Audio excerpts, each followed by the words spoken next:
Karachi university کے طلباء طالبات، میزبان محترم ISO کے جوانان گرامی قدر، مہمانان گرامی، بالخصوص شیخ الجامعہ جناب راقی صاحب، مولانا علامہ منظر تھانوی صاحب، حضرت علامہ احمد اقبال رضوی صاحب، یونیورسٹی کی ایک اہم ترین ذمہ داری کی حامل شخصیت محترمہ شیخ الجامعہ کی معاون، ISO کراچی کے صدر، پروردگار عالم کا احسان عظیم ہے کہ اس نے اس مہد علمی میں، اس مرکز علمی میں کہ جہاں تقریباً 50,000 طالب علم، 47-48 ہزار طالب علموں کی جامعہ، جو پاکستان کا ایک اعتبار سے اور کئی زاویوں سے منفرد اور ممتاز تعلیمی مرکز ہے، اس میں ہمیں اس شخصیت پر غور کرنے اور ان کو خراج عقیدت پیش کرنے کا موقع اس ذات کردگار نے عطا فرمایا کہ جو ہم سب کا مالک ہے، ہم سب کا خالق ہے، ہم سب کا رب ہے۔ کس زاویے پر بات کی جائے، کس پہلو پر گفتگو کی جائے؟ کربلا مجموعہ ہے خوبیوں کا، محاسن کا، اخلاقیات کا۔ یہ واقعہ کربلا اسلامی اقدار، انسانی قدروں کا ایک بھرپور، مکمل، مضبوط مجموعہ ہے۔ در حقیقت حضرت امام حسین علیہ السلام نے اپنی اس بظاہر 8 دن کی قیام کربلا کے دوران میں جو زندگی ہے، اس میں جو ہمیں اصول عطا کیے ہیں، وہ ہم سب کے لیے بلا مذہب و مسلک و دین و دھرم، بلا تفریق ہر شخص کی ضرورت ہے۔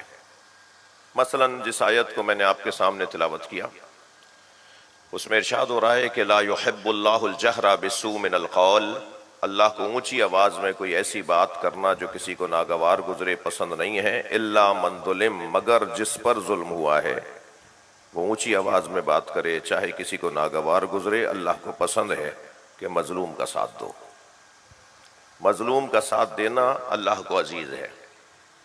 مستضعف، پسے ہوئے لوگ، کچلے ہوئے لوگ، جنہیں دھتکار دیا جاتا ہے، جنہیں نکال دیا جاتا ہے، جنہیں نظر انداز کر دیا جاتا ہے، جنہیں مستضعف، کمزور کیا جاتا ہے، ان کے ساتھ کھڑا ہونے کا حکم اللہ کا حکم ہے۔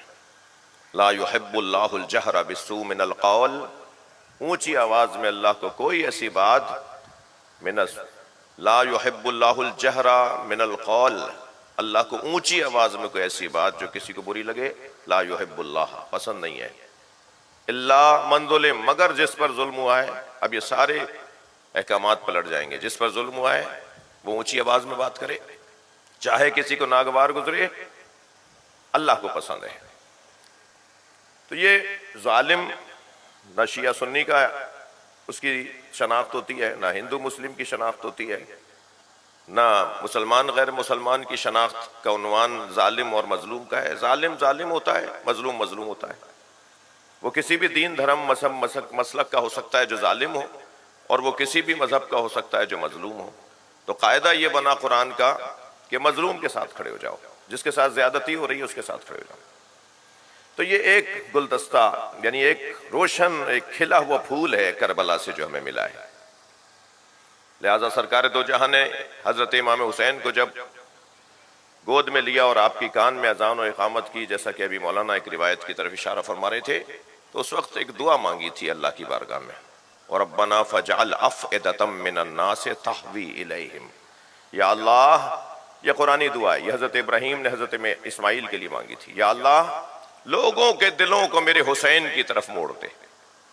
یہ جو لوگوں کے دلوں کو میرے حسین کی طرف موڑ دینے کی دعا نبی مکرم نے مانگی تھی، وہ نظر آ رہی ہے، قبول ہے، اللہ نے ایسے ہی کیا ہے، اللہ نے مانا ہے نبی کی بات کو۔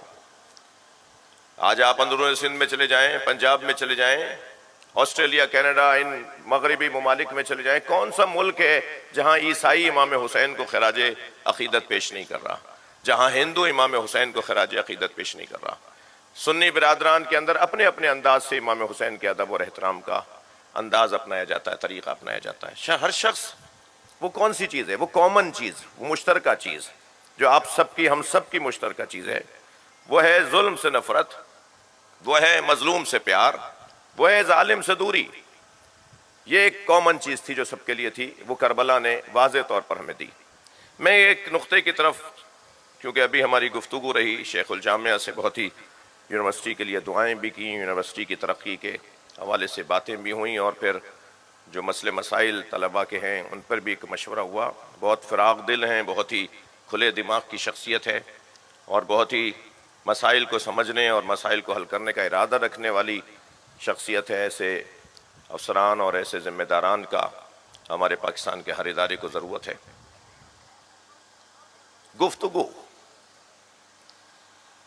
گفتگو ہزاروں مسئلوں کا حل ہے۔ کربلا سے جو ہمیں پھول ملے ہیں نا، ان پھولوں میں ایک پھول ہے گفتگو۔ بات کرو، گفتگو کرو، ملاقات کرو، اپنا دوسرے کی سنو، اور پھر جب اس کی سنو گے اور اپنی سناؤ گے تو شاید تمہیں کوئی ایک ایسا رستہ مل جائے جو اس کے لیے بھی مفید ہو اور تمہیں۔ میں ان بچوں کو، جوانوں کو، خاص طور پہ طلباء عزیزوں کو عرض کروں گا کہ بالآخر 100 سال کے جھگڑوں کے بعد بھی آخر میں گفتگو، آخر میں بیٹھ کے بات ہوگی، مسئلے کا حل گفتگو سے نکلے گا۔ یہ پیغام صرف یہاں کے لیے نہیں، یہ پیغام کربلا کا پیغام ہے۔ آپ ذرا دیکھیے اسلام کی تاریخ میں، آپ دیکھیے میثاق مدینہ کیا ہے۔ مباہلہ سے پہلے نبی مکرم کا مسیحیوں کے ساتھ، نصارائے نجران کے ساتھ جو مذاکرے ہیں، جو مناظرے ہیں، جو گفتگو ہے، وہ کیا ہے؟ اور پھر جب زدم زدہ پر بات آ گئی تو پھر مباہلہ پہ بات چلی گئی، ورنہ مباہلہ سے پہلے تو مذاکرہ تھا، مباہلہ سے پہلے تو گفتگو تھی۔ پھر آپ آ جائیے، ممکن ہے کوئی جوان یہ سوچے کہ مولانا کربلا سے جوڑیے اس بات کو۔ کربلا سے جوڑنے میں سب سے بڑی مثال یہ ہے کہ جب یزید کی حکومت کو مستقل کر دیا گیا، مستقر کر کے دیا گیا، تو یزید کی طرف سے خط آتا ہے مدینے کے گورنر کو۔ مدینے کے گورنر ولید، اس نے حضرت امام حسین کو گھر پیغام دے کر کہا ہے مجھ سے ملنے آئے۔ حضرت اسی وقت فرما دیتے کہ مجھے تم سے نہیں ملنا، میں جب یزید کو نہیں مانتا تو اس کے گورنر کو بھی نہیں مانتا۔ کتنی بڑی پیغام، کتنی بڑی بات ہے، کتنا بڑا پیغام ہے۔ حضرت چل کے گئے، کسی چیز کی کمی نہیں تھی، آپ کے پاس جوانان بنی ہاشم کی بڑی تعداد تھی، آپ کا اپنا خاندانی مجاہدوں کا دستہ تھا، آپ کے پاس تلوار بردار ماہرین رزم اور وغا آپ کے پاس موجود تھے۔ حضرت عباس جیسا نام آپ کے پاس تھا، حضرت عبداللہ ابن جعفر جیسی شخصیت آپ کے پاس تھی، حضرت محمد حنفیہ جیسی شخصیت آپ کے پاس تھی رضوان اللہ تعالی علیہم۔ مگر حضرت نے فرمایا، یہ نہیں فرمایا کہ میں بات نہیں کروں گا، میں ملاقات نہیں کروں گا۔ حضرت ملاقات کے لیے گئے، ملاقات میں بھی پوری اس کی بات سنی ہے، اور پھر حضرت نے اپنی بات رکھی۔ اس نے کہا کہ خط آیا ہے مجھے کہ میں آپ سے بیعت لوں۔ حضرت نے فرمایا رات کا وقت ہے، صبح سورج نکلنے دو، سارے شہر کے سامنے سب کو جمع کرو، مدینے والوں کو، سب کے سامنے مجھ سے بیعت مانگو۔ یہ کہہ کر حضرت لوٹ رہے تھے تو وہاں موجود ایک شخص نے گورنر سے کہا کہ اگر آج حسین چلے گئے تو پھر ہاتھ نہیں آئیں گے۔ تب حضرت کو ایک جلال کی سی کیفیت ہوئی اور حضرت نے مڑ کر کہا اتقتلنی انت ام ہوا یبن ذرقہ، تو مجھے مارے گا یا تو؟ یہ دو لوگ کھڑے تھے۔ اس کا یہ پیغام تھا نا کہ آج اگر ہاتھ نہیں کی بیعت تو یہ پھر کل ہاتھ میں نہیں آئیں گے، یعنی مار دو ان کو، ان کے ساتھ زبردستی کرو۔ تو حضرت نے مڑ کے دیکھا، حضرت نے فرمایا تم مجھے مارو گے یا تم طے کرو کہ کون میری گردن مارے گا۔ وہاں معاملہ ذرا مؤخر ہوا اور حضرت اپنے گھر تشریف لے گئے، اور پھر دوسرے یا تیسرے دن آپ نے مدینے سے ہجرت فرمائی ہے۔ ایک اور بڑی مثال دوں، یہ تو ابھی کربلا شروع نہیں ہوئی تھی نا، گفتگو کی بات، ملاقات، گفتگو، سنو، دوسرے کی بات سنو،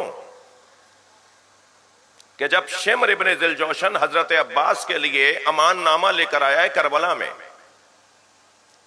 یزید سے، عبید اللہ ابن زیاد سے، حکومتی سسٹم سے حضرت عباس کو نہیں مارا جائے گا، عباس ابن علی کو نہیں مارا جائے گا۔